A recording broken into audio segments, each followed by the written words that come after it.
Happy Sabbath mga kapaglaom. Yes, maayong gabi kaninyong tanan, mga hinigugma namong kapaglaom dinha kang Kristo. Yes, we give God our gratitude for the grace and mercy He has been abundantly giving us mga kapaglaom. We trust mga kapaglaom that the Lord has kept you safe and blessed throughout today and every day. That's true. Atong gipasalamatan ang Dios sa iya nga mga saad nga maoy nagahatag kanato og kusog sa pagpanaw niini nga kalibutan. Amo na usab ginapadangat ang among kalipay ug pagpasalamat sa inyong makanunayon nga pagpakiguban kanamo matagabi. That's true.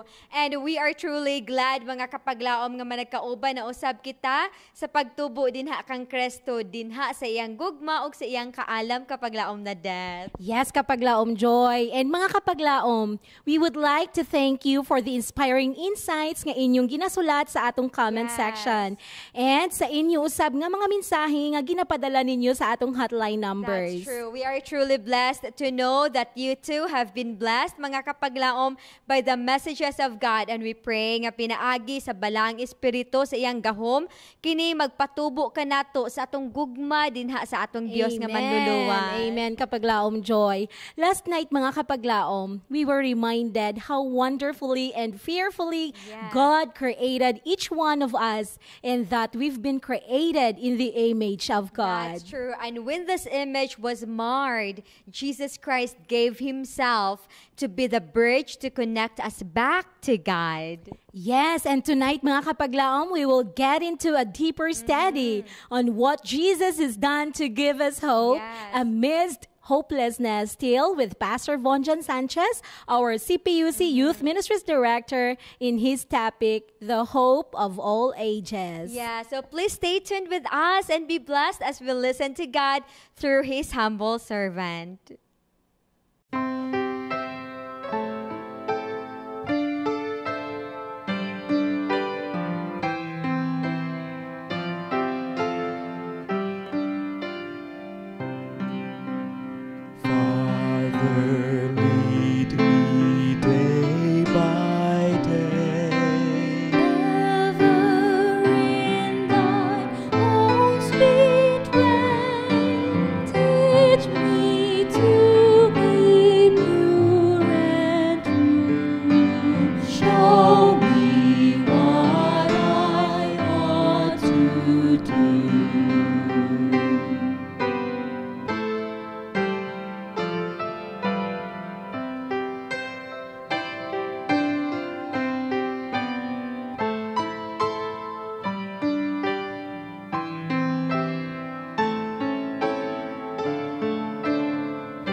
Are you in search of an indisputable understanding of the truths penned in the Bible's sacred pages? Feast with us on God's abundant spiritual provisions on this series of nightly presentations, Hope of All Ages. Mayong gabi sa tananamon nga mga kaabyanan, kaigalahan, mga kabugtuan, mga kauturan sa Central Philippine Union Conference. Hinaot pa nga ang Ginoo magpanalangin sa inyo o niining atong nightly series i-bless sa Ginoo nga daghang mga tao nga mag-access sa atong Facebook Live o sa YouTube. I pray to God that He will help us to understand more fully nining atong series kay daghantang makatunan nga mga mensahe nga gikan gyud sa Ginoo. Karong gabi is our 6th night of our series and ang title sa atong series is The Hope of All Ages. Ang tibuok naton nga title is The Hope of All Ages series, but ang title nga gihimo nakon would be similar to our series because I believe nga niining panahon na or this time of our study, we will be focusing on the center of our hope, which is no other than Jesus Christ.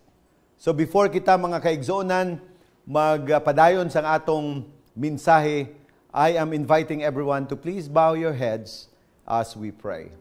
Loving Father, we thank you so much for the time that you have given for your people to contemplate on your word and to contemplate on how much and how good Jesus Christ has done at the cross to save humanity from falling into sin.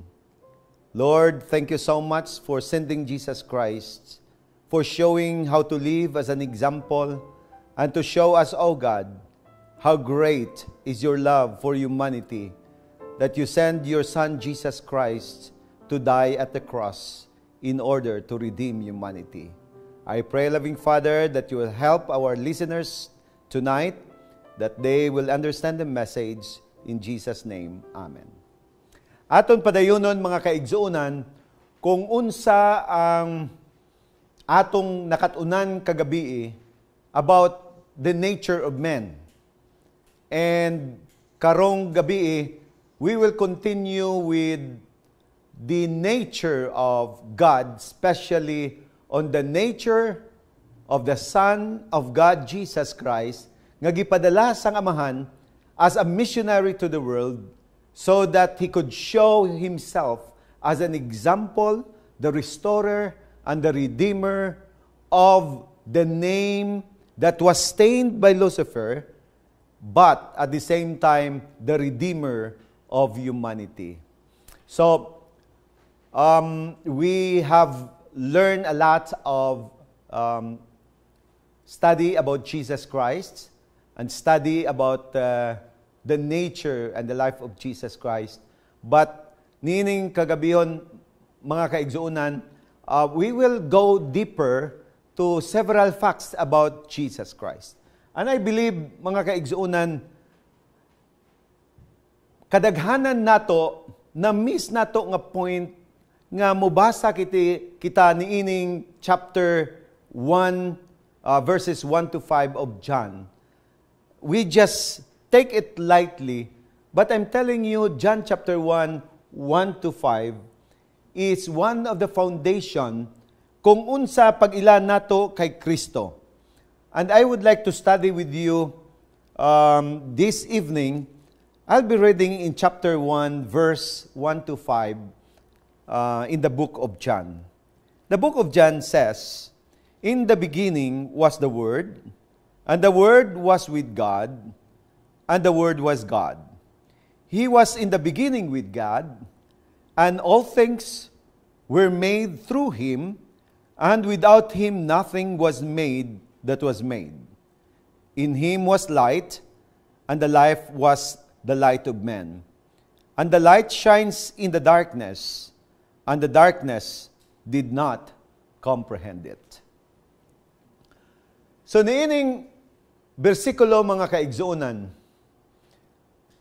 buot nako i-expound o ipasabot sa inyo nga usahay sa pagbasa naton, we just simply skip some of the most important message of this particular part of the chapter 1 verse in the chapter 1 of John.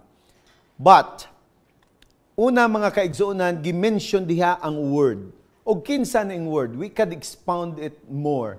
But this word can be known in chapter 1 verse 14, and it says, the Word became flesh and dwelt among us, and we beheld His glory, and the glory as of the only begotten of the Father, full of grace and truth. So nag-ingon diha nga ang Word, kanang pulong, nanging unod siya mga kaigsuonan. Pasabot ana that the Word is no other than Jesus Christ. In fact, the verse 14 reveals that Jesus did not came merely from the earth. However, it shows us that He is a divine being came from heaven. And it is the fulfillment of the prophecy in the Old Testament that He is the Emmanuel, and even fulfilled in Matthew chapter 1:23 that we could read, behold, the virgin shall be with child, and bear a son, and they shall be called his name Emmanuel, which is translated, God with us. So aton masabtan mga kaigsuonan, that the good news that God will dwell on earth and lives among us through Jesus Christ. It is a very impossible to think, mga kaigsuonan, nga ang Ginoo muari niining kalibutan nga napuno sang sala, and then He will dwell among us. He is not just a visitor, but He will take the nature of human and make His divinity be covered with His humanity. Matabunan ng iyang divinity sang humanity so that we could see merely His humanity rather than divinity. But the word Emmanuel, mga kaigsuonan, is showing us nga niining kabuhi ni Ginoong Hesus, kinabuhi ni Ginoong Hesus, is a mixture of two entity, two nature, the divine and human, merged together in the life of Jesus Christ. And that's why there's no reason why Jesus Christ, when He went to this world, nagari siya sa kalibutan, mabasa nato nga ang maayong balita nga ang Ginoo nagpuyo kanato, and He lives among us through Jesus Christ. That in the life of Jesus Christ dwells together the two nature. He is the divine as well as human, and His humanity covers His divinity. Nga makita nato mga kaigsuonan, He is fully human, and yet the divine is just hiding within His humanity. And so Jesus Christ said in John chapter 8 verse 58, He said to them, assuredly I say to you, before Abraham was, I am. Pasabot mga kaigsuonan, nga wa pa di ay si Abraham, naa na si Kristo niining kalibutana. Siya yadtong Ginoo o Dios sa Old Testament nga nagpakita sa ilaha mga kaigsuonan. I am that I am. Nga giingon niya ngadto sa kay Moses, gimpaila niya si Moses, ako, amo ako. So let us go back in John chapter 1 verse 1 to 5.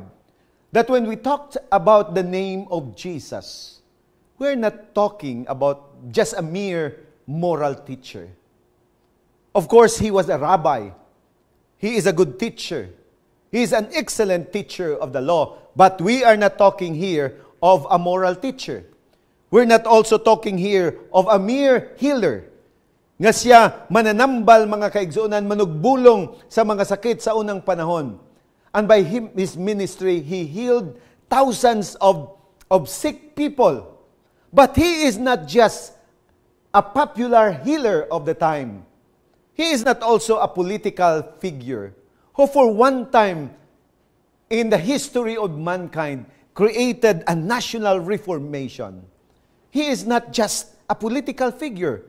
And He is not also just a hero who came out of the history for one time og naghimo siya sang usa ka significant contribution in the history of humanity. or he is a celebrity. Sikat kaayo, globally known. His name is known throughout the world. But he is not just a celebrity. However, we are talking here, the chapter 1 of John, verses 1 to 5, we are talking here of a God of the universe. We are talking here of a being who is the center of everything. Ang usa ka persona nga maong sentro sa tanan nga butang, who is before anything else, and he was, and he is right now, and forever will be. Sa Juan Kapitulo 1, versikulo 3, nag-ingon, all things were made through him, and without him, nothing was made that was made. Kung sa Bisaya pa mga igsoon, ang tanan nga butang nangahimo pinaagi kaniya. O tungod sa iyaha mga kaigsunan, walay bisan usa nga nahimo nga dili pinaagi sa iya. It means that in the past, present, and future, 360 degree, he sees the past as well as the future. What does it mean? Unsa pasabot ani mga kaigsunan? For sure, it means everything.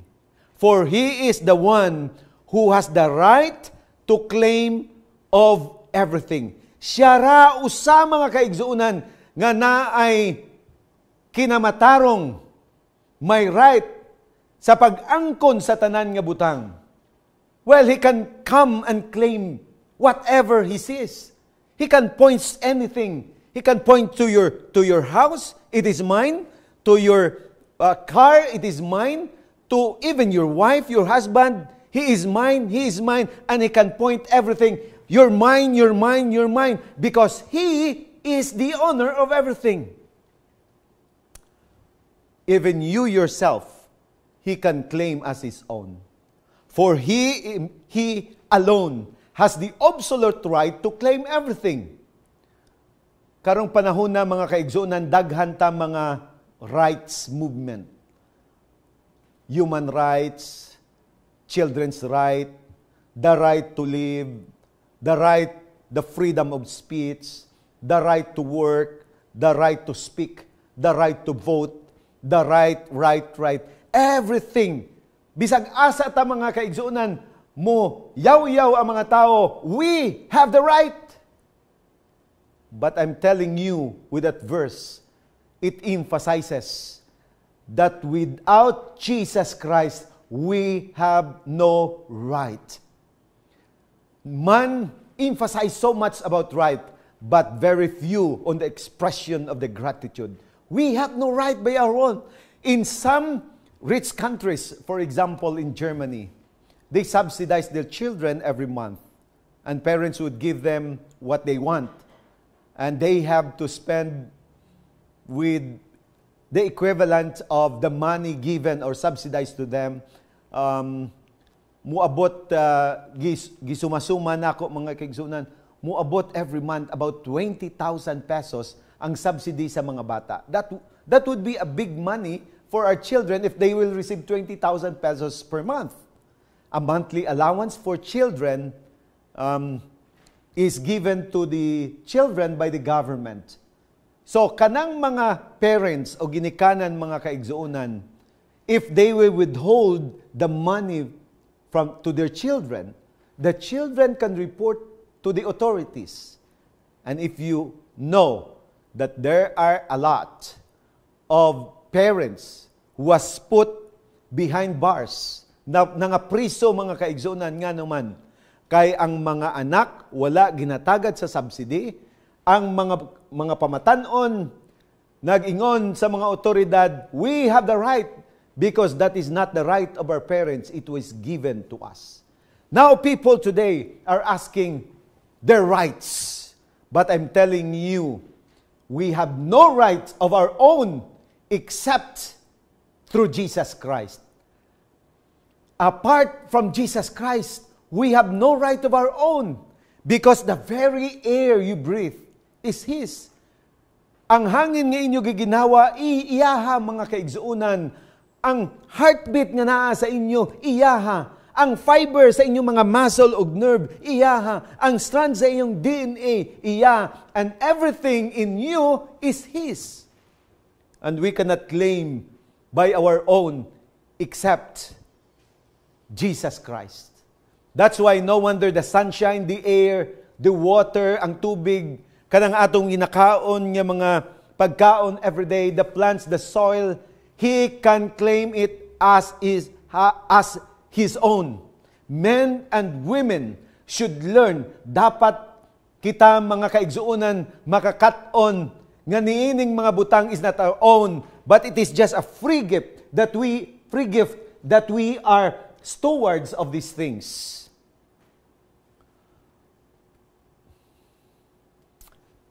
Another thing that you have to learn, mga kaigsuunan, nga dapat nato makatunan, that in that verse, Jesus Christ is the center of everything.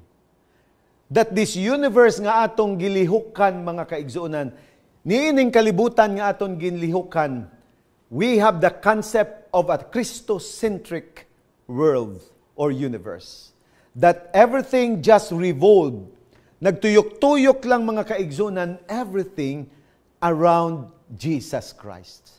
And to let you understand, og akon ipaybalo sa inyo, og nga masabtan ninyo, mga kaigsuunan, that the universe was not built for you and me.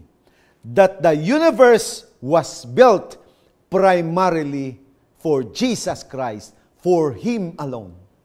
Everything was for His own glory. And to give glory to God is a recognition that Jesus owns everything. You know what does it mean? Unsa ang pasabot ani, mga kaigsuunan? Nasabtan ba ninyo? That if Jesus doesn't exist, without Jesus, you are dead. Satan wanted to turn away our attention from the Creator and focus to ourselves. And Satan, at the beginning, he wanted to show you will be like God. And so Adam started to desire to be like God. Og ina nga desire, mga kaigsuunan, had been planted in the heart of Adam and Eve. That it goes down from generation to generation, that we crave of our own self-glory. And everything, every sin comes out for the desire. We become selfish, we become proud, we become egotistic, and everything. We want everything to ourselves. And I believe this is the nature and the doctrine and principle of Lucifer. He created angels, every glory we cannot comprehend, the stars and the universe, because we believe that He is the center of the universe. And that's why Colossians chapter 1 verse 5 to 17, it says, He is the image of the invisible God, the firstborn over all creation. 16, for by Him all things were created, that are in heaven and that are on earth, visible and invisible, whether thrones or dominions, or principalities or powers, all things were created through Him and for Him. He is before all things, and in all things hold together by Him. Nasabtan nato, mga kaigsuunan, ang giingon diri nga ang tanan gituga pinaagi sa iya, kag ingon ang sumpay, mga kaigsuunan, og para sa iyaha. We are for Him. That I was created and I am existing today because I am for Him. Your life will be for Him. Your presence will be for Him. Your breath will be for Him. Your existence will be for Him. It means all creation were created according to the good pleasure of Jesus Christ, because we are for Him. We are not independent from Jesus Christ, but rather we are dependent to Jesus Christ. All things hold together. Every living things are tied together in the arms of Jesus Christ. Both animate and inanimate hangs upon the mighty arms of Jesus Christ. I do not know if you study the Hubble telescope. I study one time the Hubble telescope, and they have this technology of ilang i-focus niining mga stars, and they said, we want to see what lies beyond the empty space beyond those stars nga makita nato, pero na ay itom diya in between sa mga stars, ilang unta gusto makitaan kung unsa ana diha. So ang gihimo nila mga kaigsuonan, ang Hubble telescope, gihimuan nila ultra deep field. Sa una naa sila tawag deep field, pero gihimo pag yun ultra deep field. Unsa ning ultra deep field? Ang ila gihimo mga kaigsuonan, gi-focus nila nining lens sa camera sang Hubble telescope for 10 days. Naalang sa space dia, ang camera muhila o muhigop sa tanang mga light, mga kaigsuonan, for 10 days. And sometimes it will last for 14 days. And after mga kaigsuonan, gi-develop nila ana nga technology. After 14 days, 10 to 14 days, exposure to the empty space in the sky, they found out and they have seen millions of lights which represent a galaxy. Can you imagine? The whole universe, makita nato nga daghan kaayong mga galaxy. And the scientist says that there are about 150 billion trillion stars that exists in the universe nga visible pa sa atong instrument, the Hubble telescope. But beyond the 150 billion trillion, there were still billions and trillions of stars that our instrument cannot see. And Jesus Christ claimed to be the maker of everything. And you see, you understand that Jesus Christ is not just a moral teacher, not just a healer, but the center of everything, that He is the creator of everything. That this life is not about you, it's about Jesus Christ. He is the very core of everything. And this life is just a privilege, not a right. The common question our church members is raising, sometimes our pastor would ask our church members, is Jesus part of your life? And many would answer, yes, Jesus Christ is part of my life. But I think the answer is wrong. Because Jesus Christ should not be part of your life. Dili siya bahin sang atong kabuhi. Pasabot, because He is the center of the universe. Therefore, Jesus Christ is not just a part of my life, but He is my life. Kay diha sa Juan 14:6 nag-ingon, ako ang dalan, ang kamatuoran, ug ang kabuhi. I am the way, the truth, and the life.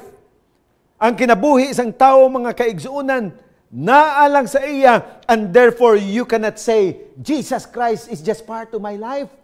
But Jesus Christ is our life.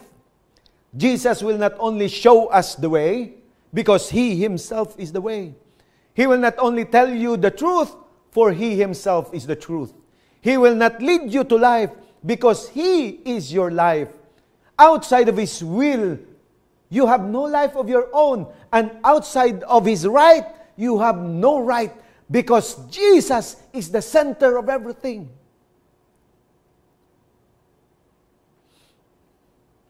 And that's why, mga kaigsuonan, outside of His power, you have no strength. He is not just part of your life. He is your life. He made a radical solution for your sin. Inconceivable, dili masabtan, unimaginable, beyond comprehension. Why?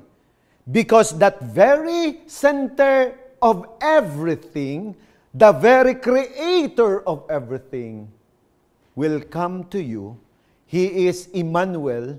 He will dwell upon us, and He will die for us. This is an absolute accountability.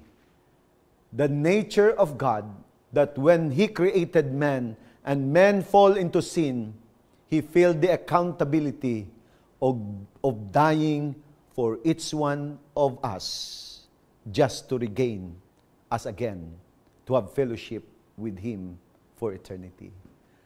Oh, what a wonderful Jesus Christ.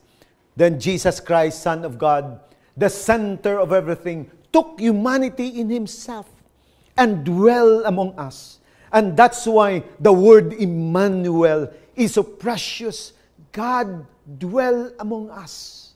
In Matthew 1:21 it says, "And she will bring forth a son, and you shall call his name Jesus, for he shall save his people from their sins." O gipangalanan siya si Jesus. Ang pangalan ni Jesus, nga siya mao ang magluwas sa iyang katawhan gikan sa ilang mga sala.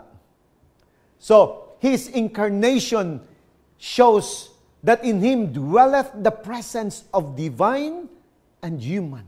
It is the miracle of all miracle in the universe. Nga naman, a divine took the nature of human.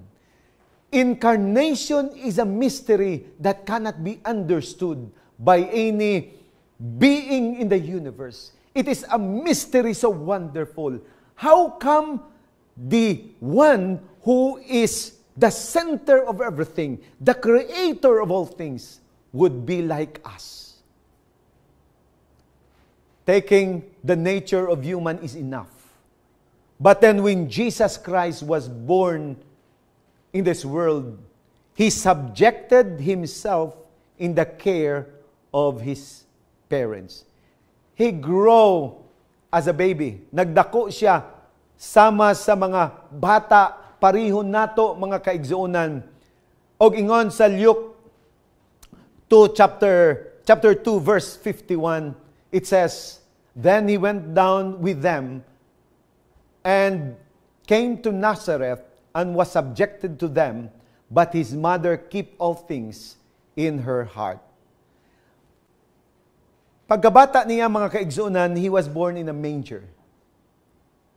Let us recall what is a manger. A manger comes from a Latin word, mundocare, which means to eat. Pasabot ang manger, mura usa ana ka box, nga diha gibutang ang mga pagkaon sa mga mananap. Naa diha ang baka, naa diha ang karniro, diha sa usa ka box gibutang ang mga sagbot nga gikaon sa mga mananap, that during winter time they will eat there in the manger.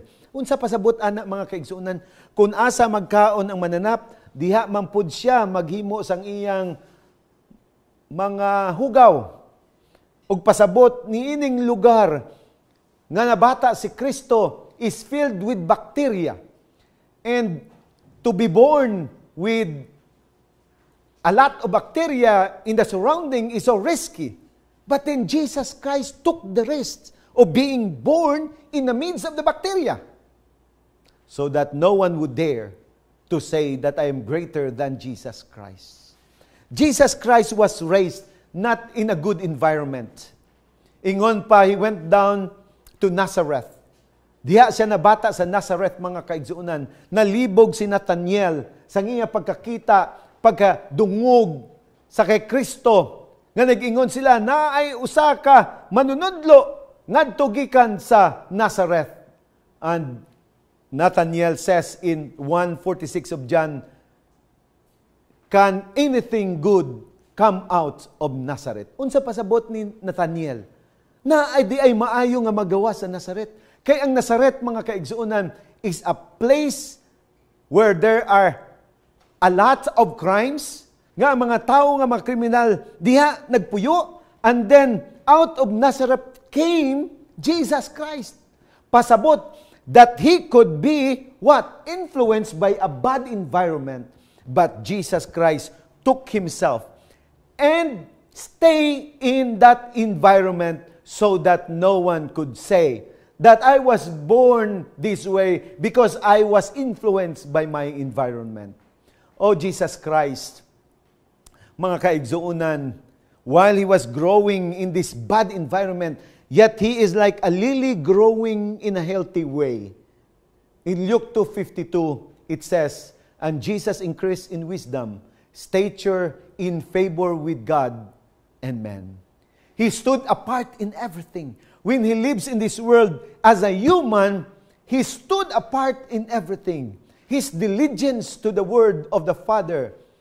It seems, mga kaigsuunan, that when Jesus Christ spoke of the Scripture, he knows from beginning to end, and he presented them in their true import. When he visited the temple, he reasoned with the lawyers and teachers, and the rabbis were ashamed to be instructed by a child. They claimed that it was their office to explain the Scripture. Ingon sa mga rabbi, mauning amon obligasyon to explain the Scripture. But then there was a child explaining the interpretation of the Scripture, which is better than them. So, and it was his place to accept their interpretation. They were indignant that he should stand in opposition to their word. They realized that in spiritual understanding of Jesus was far more advanced than the rabbis themselves. So, Jesus Christ grew and walked strong in spirit and filled with wisdom. In every gentle and submissive way, Jesus tries to please those with whom he came in contact because he was gentle and unobtrusive. Pasabot, mga kaigsuunan, nga si Kristo, niining kalibutan, he is a good friend to everyone. Dili niya ginapasakitan ang iyang mga silingan. Wala siya gamit sa mga pulong nga makasakit kung na ay maminaw sa iya. He stood apart in almost everything. Stood apart in work. He stood apart in obedience. He stood apart from the sins of the world. He stood apart in compassion. Nga bisan pa ang mga mananap, mga kaigsuunan, he will take care of the animals to comfort those who are in pain. He stood apart in overcoming the grief and sorrow and sin. Isaiah 53:2, it says, he grew up before him like a tender shoot, and like a root out of the dry ground. He had no beauty or majesty to attract us to him. Nothing in his appearance that we should desire him. Isaiah 53:2 added, he was despised and rejected by mankind, a man of suffering and familiar with pain, like one from whom people hide their faces, and was despised, and we held him in low esteem.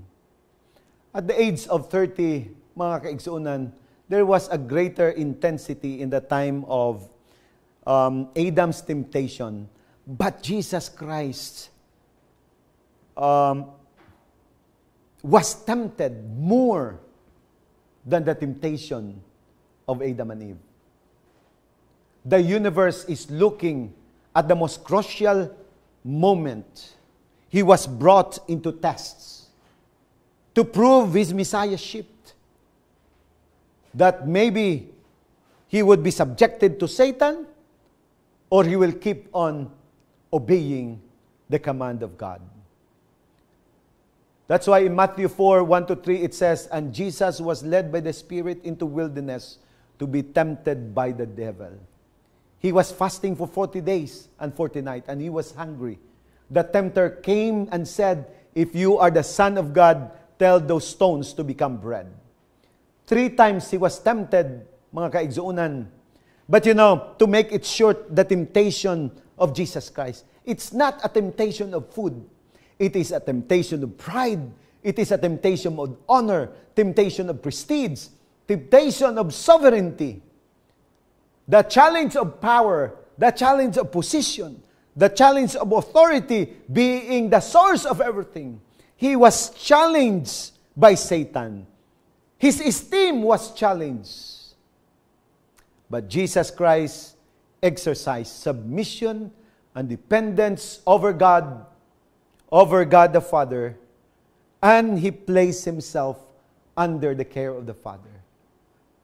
He didn't use His divinity to take advantage and to cheat us the legitimacy of His humanity by submission to the words of the devil, or rather, submission to the words of the devil means it is a defeat, but Jesus Christ submitted Himself to the voice of the Father, and the devil did not win in the trial or in the test against Jesus. And that's why, mga kaigsuunan, nag-ingon sa Hebrew 4, Jesus Christ, the Son of God, but was in all point tempted as we are, yet without sin. Pasabot nga si Ginoong Hesus, mga kaigsuunan, kung unsa ang inyong mga butang nga giantos sa diining kalibutan, mga kaigsuunan, si Kristo nakasuway ana, because He was tempted as well. He was in pain, just like we are. So Jesus Christ, at the night before the crucifixion, in a cold night in the dark place of Gethsemane, there was His greatest battle. And that battle is a final decision that He would make. What is His decision? To take upon Himself the sin of the world. And that's why at that night He prayed to the Father, nag-ampo siya sa amahan. Ang iyang pag-ampo, my Father, if it is possible, let this cup pass from me, yet not as I, but as you will. But the Father is silent, because the Father wishes Him to take that cup so that you and me would be saved.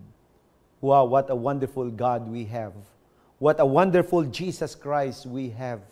He is the source of everything, the center of everything.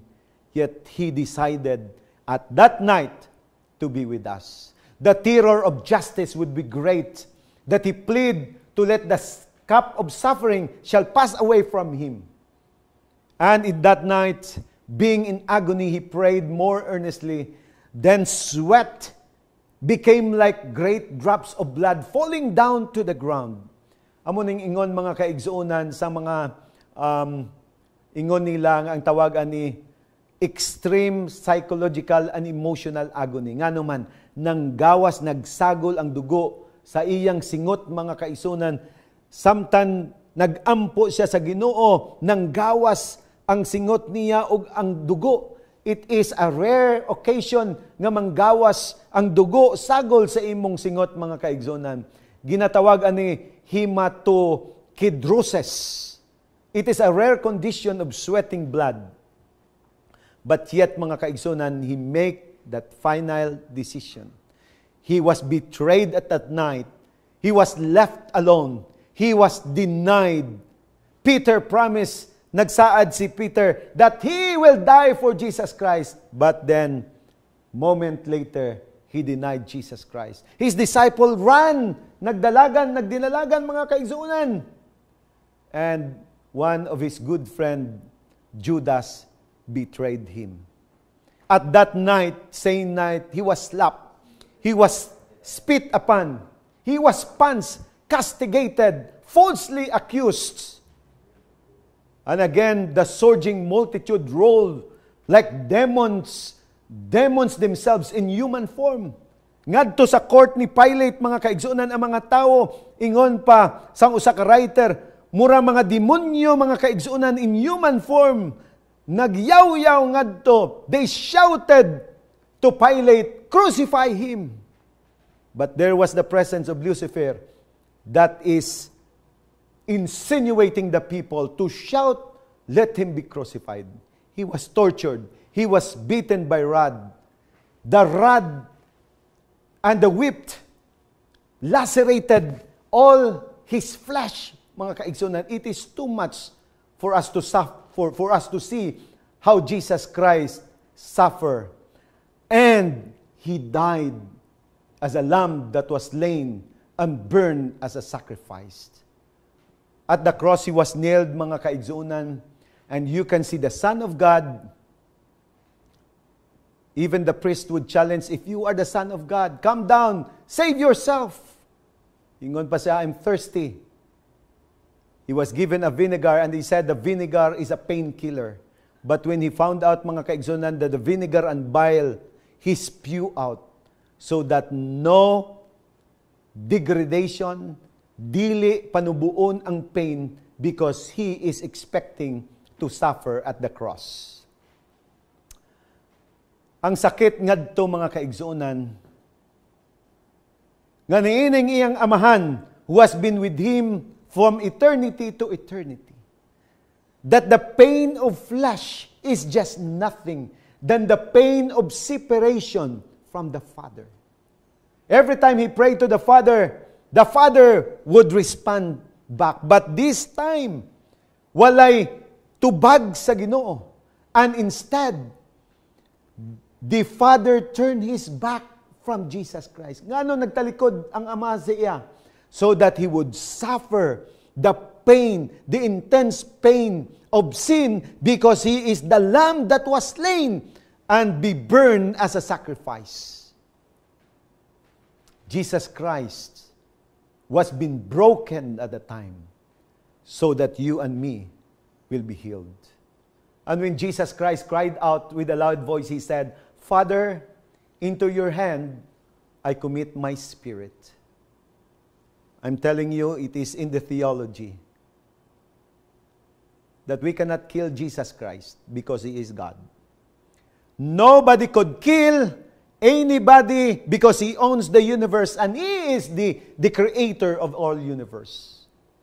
But at that time, in that afternoon, when He said, into your hand I commit my spirit, pasabot, mga kaigsuunan, nga ang life nga naa sa iya, gicommit niya sa Ginoo, and He gave breath. It means He chose to die for us. He was not forced to die, but He chose to die by giving up His spirit for all our sins. Mga kaigsuunan, this is the challenge today. In John chapter 10, 17 to 18, it says, Therefore, my Father loves me, because I lay down my life, that I may take it again. No one takes it from me. Ingon niya, nobody can take the life of Jesus Christ, but I lay it down of myself. Sa nag-ingon siya, mga kaigsuunan, I commit my spirit to you. He laid down Himself for all of us. I have power to lay it down, and I have power to take it again. This command I have received from my Father. Romans 5:8, it says, But God demonstrated His own love towards us, that while we were still sinners, Christ died for us. This is a good news for us, mga kaigsuunan. But another sad news, na nag-abot dining kalibutan, mga kaigsuunan. Sa John chapter 1 verse 10, He said, He was in the world, and the world was made through Him, but the world did not know Him. He owns the world, pero ingon diri, wala nag-ila sa iyang tibuok kalibutan. He came to His own, in verse 11, and His own did not receive Him. This is a sad verse. But those who receive and believe, the God who created us became our sacrifice. The God who owned every one of us died for all of us. In Matthew 10:37, it says, He who loves the father and the mother more than me is not worthy of me. And he who loves the son and daughter more than me is not worthy of me. But this is his promise.